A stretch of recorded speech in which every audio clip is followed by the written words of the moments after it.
How to hide comments on Facebook from friends. Hey everyone, welcome back to the channel. In today's video, I'll show you how to hide comments from friends on Facebook. So now without further ado, let's get started.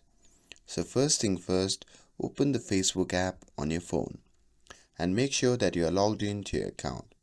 And once you're inside the app, simply tap on your profile icon, which can be seen in the top left corner.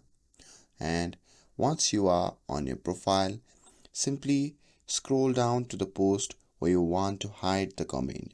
And here, as you can see in this post, I have one comment. So simply tap on that comment.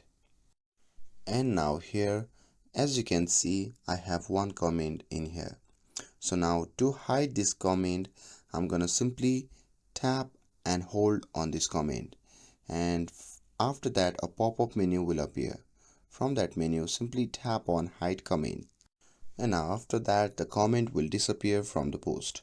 And now when someone views this post, they won't be able to see the hidden comment. And that's it. That's how you can hide comments on Facebook from friends. With this, if you found this video helpful, then don't forget to like, share and subscribe to get updated for more videos. Thanks for watching and I'll see you in the next video.